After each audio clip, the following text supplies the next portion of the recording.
Okay, let's not sugarcoat this. Meghan Markle's obsession with the royal family? Oh, it's real. And it runs way deeper than people want to admit. We're not talking about a little admiration or childhood curiosity, we're talking full-blown fixation. And the creepiest part? This all started way before Harry was even in the picture. She didn't just wander into royal life clueless and wide-eyed. Please. Meghan walked in like a woman with a plan, receipts in one hand and Pinterest boards full of Diana and Catherine's outfits in the other. She knew what she was doing. She had studied. This wasn't some fairy tale gone wrong. This was her blueprint. Let's rewind to 2011. Meghan gets married to her first husband, Trevor Engelson. And the dress? A strapless gown that looked almost identical to Catherine's famous reception dress. Coincidence? Maybe. If she hadn't written a whole blog post gushing over Will and Kate's royal wedding on her now-deleted blog, The Tig. Oh yes, Meghan had thoughts about that royal wedding. She was commenting on the fashion, the ceremony, the vibe. She was all in. And it doesn't stop there. Over the years, Meghan has copied, so many style moments from both Catherine and Diana. Outfits, photo shoots, interview poses, charity appearances. Girl wasn't just admiring them, she was channeling them, like she was trying to become them. And the most jaw-dropping part? She had the audacity to pretend like she didn't even know who they were. When Meghan first started dating Harry, she famously claimed, "I didn't really know much about the royal family." Like, excuse me?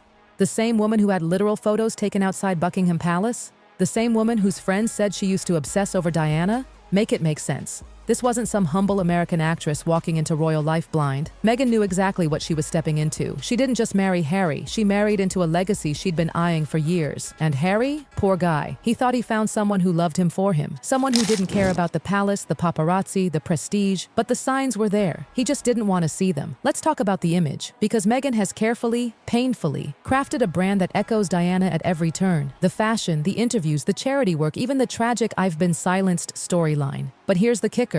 Diana didn't pretend. Meghan did. Meghan played the innocent act. "Oh, I didn't Google Harry. I didn't know anything about the royal life." Girl, stop. That's not cute. That's calculated. This is a woman who literally blogged about royal fashion, took selfies outside the palace, read Diana's biography long before Harry ever said hello. And yet on Oprah, she's like, "Who's Prince Harry? Please." And when you peel back the layers, it gets worse. She claimed she had no help adjusting to royal life, but multiple palace staff came forward talking about her constant demands. She said she was silenced, but she kept giving interviews, managing her public image, writing speeches, filming documentaries. She said she was bullied, but insiders say it might have been the other way around. It's all so perfectly contradictory. And as all this was going on, Harry started losing everything. His military titles, his family ties, his UK identity. Slowly but surely, everything he was grounded in disappeared. And what did Meghan gain? The spotlight, the brand, the global platform. You have to ask, was Harry ever anything more than a gateway? Here's the hard truth. Meghan's biggest lie wasn't that she admired the royals. It was that she pretended she didn't. If she had just been honest, "Yes, I was inspired by Diana. Yes, I always dreamed of this life," people would have respected that. But no, she wanted to play both sides. Be the outsider and the insider. Be the victim and the star. But the public? We're catching on. And even Harry looks tired. He's not the same cheeky, carefree guy anymore. You can see it in his eyes, like someone holding up a house of cards and praying it doesn't collapse. And maybe, deep down, he knows. He knows he's been pulled into something he didn't fully understand. But now it's too late to turn around without destroying everything he helped build. He picked the fantasy, and now the cracks are showing. Their relationship moved fast. Too fast. From first date to wedding bells in record time. Meghan said all the right things, wore all the right outfits, and played the shy outsider perfectly. But behind closed doors, her friends have admitted she studied this life, admired Diana, had visions of global impact, and yeah, it all sounds a little too convenient now. And now we're here. The palace burned. The family fractured. Meghan in the spotlight. Harry, drifting. What happened to the man who used to light up a room? Who played practical jokes on the Queen? Who served in combat zones and hugged kids in hospitals? He's a shell of that guy now.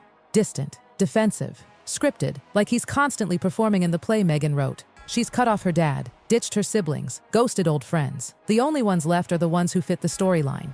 Her entire brand is built on this misunderstood, mistreated princess narrative. Like she never wanted fame, it just chased her. But every time someone questions the story, they're erased. And now Harry's in that tight little circle too. Look at him, alienated from his brother, barely talking to his dad. Catherine, who once welcomed Meghan, now completely shut off. The bridge is gone, the damage is real. And William? Oh, William's done. He's channeling the Queen now. Dignified, stoic, unbending. He's not here for drama. He sees the fallout, the broken trust, the chaos, and he's made it very clear. There's no way back for Meghan. This whole thing feels like deja vu, doesn't it? A royal prince, an American divorcee, the promise of freedom, and then The downfall, just like the Duke of Windsor. But this time, we've got social media, Netflix, endless documentaries. You can't quietly fade away anymore. The drama is the brand, but that only lasts so long. At some point, the public gets tired. The headlines dry up, and what's left? Two people in a massive mansion, juggling bills and relevance, trying to stay afloat in a world that's already moved on. There might still be hope for Harry if he stops pretending, if he actually faces the truth, if he asks himself who he really is without the performance, the spin, the fantasy Meghan sold him. But that means losing everything he's clung to for years. As for Meghan, oh, she'll be fine. She's a survivor. She'll rebrand, relaunch, reinvent. She always has a next move. But Harry, he's out of moves. When the lights go down and the crowd stops clapping, all that's left is the silence.